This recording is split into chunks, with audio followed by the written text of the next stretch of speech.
अचलपूर तालुक्यातील बुंदेलपुरा येथे घडलेली ही घटना खूपच संवेदनशील होती।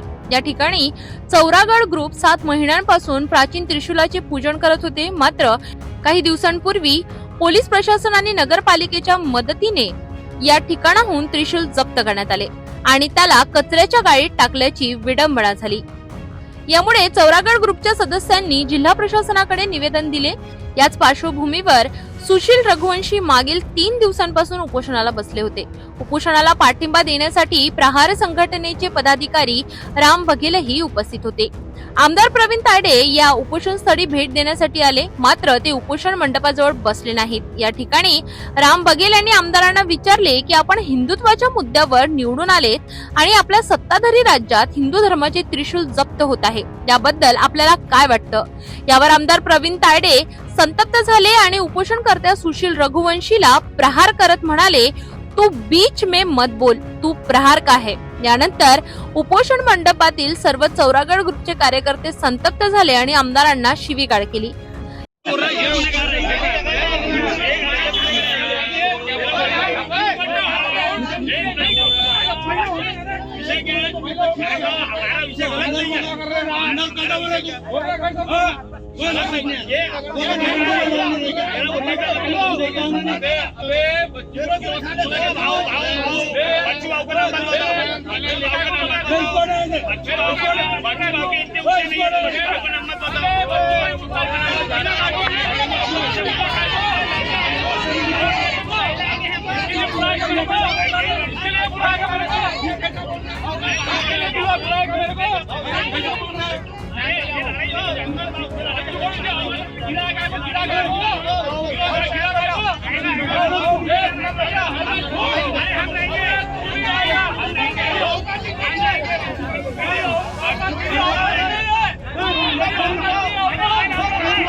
यावेळी वातावरण संवेदनशील झाले असले तरी पोलिसांच्या मध्यस्थीमुळे परिस्थिती शांत झाली। मात्र उपोषणकर्ता सुनील रघुवंशी याची प्रकृती अचानक खराब झाली आणि त्याला तात्काळ उपजिल्हा रुग्णालयात दाखल करण्यात आले।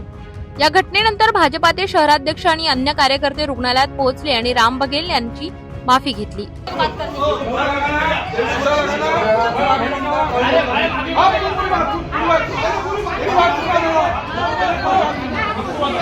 सुशील रघुवंशी जो हमारा मित्र था, उपोषण उनका जारी था। थानेदार के विरुद्ध उनका उपोषण था। सनातनी धर्म ध्वजा लेके वो व्यक्ति लड़ रहा था। किसी जाति, किसी धर्म, किसी पक्ष की लड़ाई नहीं थी, वो हमारे धर्म की लड़ाई थी। हमारा काम था, हम उसमें सहभागी थे।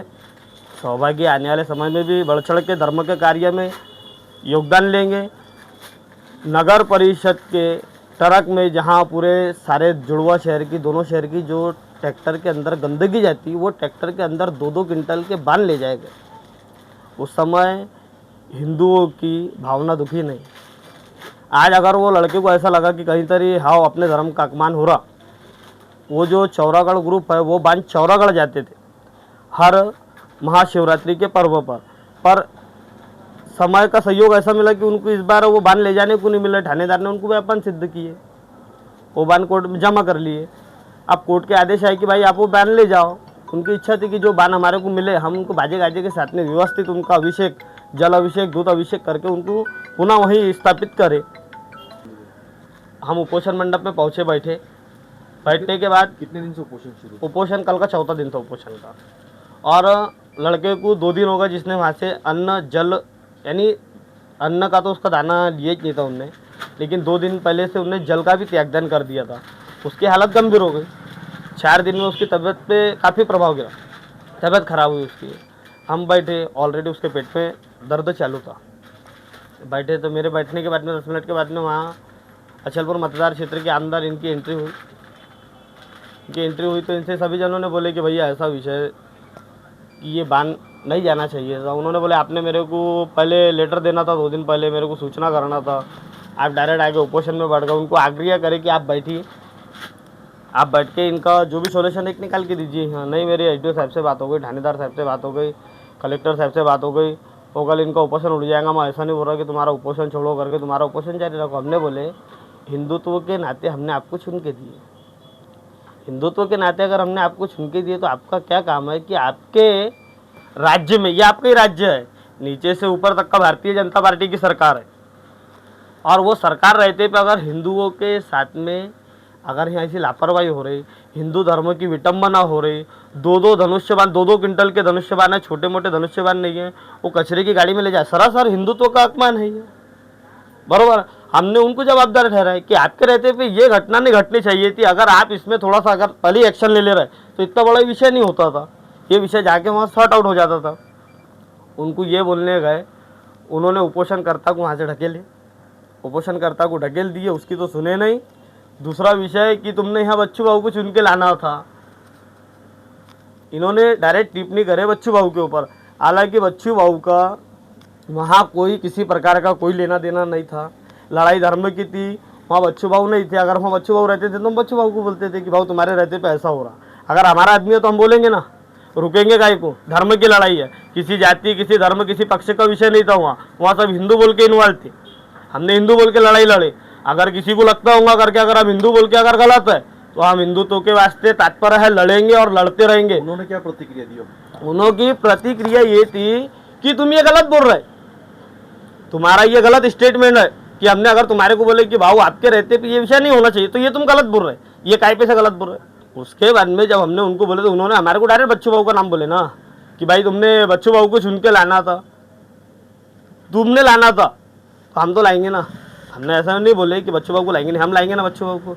बच्चू बाबू कल भी हमारे हंसते थे, ड्रिंक के अंदर आमदार थे, हमने उनको सपा बोले, दारू पी के थे, काफ़ी लोग वहाँ ऑलरेडी थे। ऐसा मैं अकेला नहीं बोल रहा, बाकी पत्रकार लोग वहाँ मौजूद थे, बाकी सनातनी धर्म के लोग थे, महिला वर्ग था। आप लगे तो उनकी भी एक बाइट लीजिए, मैं ऐसा बोल रहा आपको मेरे तरफ से, तो उनके बाइट लीजिए। सत्य था, हमारे को आमदार के ऊपर कोई इंटरेस्ट नहीं है। आरोप प्रति आरोप करके मेरे को आमदार की का इलेक्शन लड़ना नहीं है, खासदार की का इलेक्शन लड़ना नहीं है। अस्पताल में क्या हुआ? जिला अस्पताल के अंदर जब हम पहुंचे, नहीं वहाँ से ले जाए बाद में फिर अंदर एकदम अरे राई पे आके गालिया उतार के ऊपर मैं देख लूंगा, मैं तेरे को बता दूंगा, हम तेरे को छोड़ेंगे नहीं। तो भाई सत्ताधारी अगर आपके पास में पावर होगा, सत्ता का माज अगर तुम्हारे को आ गया होगा और तुम बोलेंगे हम सत्ता के माज में हम तुम्हारा माज मोड़ेंगे, ये गलत है। जनता ने चुन के लाई, हमने चुन के लाए, हम गिराने को तुम्हारे को तैयार है, ये गलत है। तुम सत्ता का दुरुपयोग कर सकते, लेकिन धर्म के वास्ते तुम सत्ता का दुरुपयोग नहीं कर सकते, और ना ही हम तुम्हारे को करने देंगे। जिला अस्पताल में क्या हुआ? उस जिला अस्पताल के अंदर जब हम पहुंचे तो वहाँ हमारे कुंदन भैया यादव इनकी एंट्री हुई तो इन्होंने वहाँ, उनके साथ कौन को रहेंगे? उनके साथ में काफ़ी 4-5 लोग थे, वो लोगों के नाम नहीं पता मेरे को। जब वो 4-5 लोग वहाँ पहुँचे उन्होंने बोले भाई जान दो, जो हो गया सो हो गया, ये विषय पे मट्टी डालो। हमने बोले ठीक है, ये विषय हम बंद कर देते। लेकिन उसके बाद में फिर इन्होंने यहाँ मॉब जमा करके इनकी अगुवाबाजी जो इनको करना था इन्होंने वो करे। हमको किसी से कोई फर्क नहीं गिरता, धर्म के वास्ते लड़ रहा है, धर्म के वास्ते नहीं, ये सिर्फ कुंदन भैया ने माफ़ी मांगी। उन्होंने बोले कि भाई चलो ठीक है, अगर चुक गया तो मैं माफ़ी मांगता, ये विषय को यहाँ ख़त्म करो। विषय धर्म का था, विषय हमारी आस्था का था, विषय भगवान भोलेनाथ के अपमान का था, चौरागढ़ ग्रुप का विषय था। उनका भी कोई पर्सनल निजी मैटर नहीं है, धर्म का मैटर है ना। धर्म के मैटर में सभी जने इन्वॉल्व थे उसके अंदर, बात किसी एक की तो थी नहीं। तुम हमारे को टारगेट करके बोलेंगे। अभी क्या स्थिति है उसकी? अभी लड़के का उपोषण उसका जारी है, अभी हम 10 मिनट में उपोषण मंडप में पहुंचेंगे। उपोषणावर प्रहार झाल्यानंतर मतदारसंघातील भाजप कार्यकर्ते मोठ्या संख्येने रुग्णालयात जमा झाले होते। पोलिसांच्या सतर्कतेने हे वाद मिटविण्यात आले। पहले तो मेरा नाम सुनील रघुवंशी है, जैसा मैं एक राजपूत हूँ। सबसे मेन बात तो सनातन हिंदू धर्म एक शांति का भी प्रतीक माना जाता है और भगवा एक तेज का भी प्रतीक माना जाता है, ऐसा मेरे को सुनने में आया और मैंने देखा भी है। जैसा ये उपोषण शांतता में शुरू था, आप सब देख रहे थे, आज उपोषण का 14वां दिन है, सब लोग देख रहे थे। हमारे कुछ सहकारी बंधु हैं, उन्होंने आमदार साहब को, एक स्थानिक आमदार है इस नाते से, उनको बुलाया और वो आए भी। मैं जो है वो सही बोलूँगा, क्योंकि वो आए भी, उन्होंने एसडीएम साहब को कॉल भी किया, उसके बाद में उन्होंने वो क्या थानेदार साहब को भी कॉल किया, जैसे कि ये जो है मेरे पे जो गंभीर आरोप लगाने के प्रतिबंधक की कार्रवाई मेरे पे की उन्होंने, उसको लेके भी उपोषण पे बैठा था। और दूसरी सबसे मेन बात कि महादेव का, आप पीछे देखो, मेरे महादेव का अपमान हम नहीं सहन करेंगे और कभी भी नहीं करेंगे, चाहे जान भी चली जाएंगी तो नहीं करेंगे हम वो उसका अपमान सहन नहीं, हमारे भगवान है वो। और दूसरी बात, थानेदार आप पूछो मेरे को अपमान कैसा हुआ, तो अपमान जो त्रिशूल है वो तो न्यायालय मुद्दा चालू है अभी, और जो एट्रोसिटी वो भी न्यायालय से शुरू है, हमको उस पर कोई लॉ एंड ऑर्डर, लेकिन उन्होंने कचरे के गाड़ी में लेके जाना, ये हमारे लिए शोकांतिका की बात है। उसके बाद में महिला को गाली देना, ये शोकांतिका की बात है। महिला को पोल्यूशन के बाहर निकालना, ये भी एक शोकांतिका की, और महिला को चप्पल से मारूंगा, ये भी बात एक शोकांतिका की बात है हमारे लिए। आपके एक पीछे मध्यस्थी एक न्यूज़ पर भी आया था, मैं बिना प्रूफ की नहीं बात करूँगा। और कल एक आमदार साहब आए, मैं तो लेटा हुआ था, मेरे को कोई उसमें विषय पता नहीं, मैं खुद यहाँ लेटा था, वो क्या विषय हुआ, क्या हुआ, कुछ भी पता नहीं। मैं डायरेक्ट आँख खुली तो मेरी दवाखाने में खुली। आपको वीडियो में ढकेला उन्होंने दिखा है? हाँ, ढकेला, वो जो वीडियो को तो झूठ ढकेला नहीं सकता ना, जो है मेरी डायरेक्ट आँख खुली उनसे, तो दवाखाने में खुली। उसके बाद में अब आपके तरफ से प्रस्ताव, आपके पत्रकारों की तरफ से मेरे को मालूम पड़ रहा है कि ये विषय इतना बड़ा हुआ है।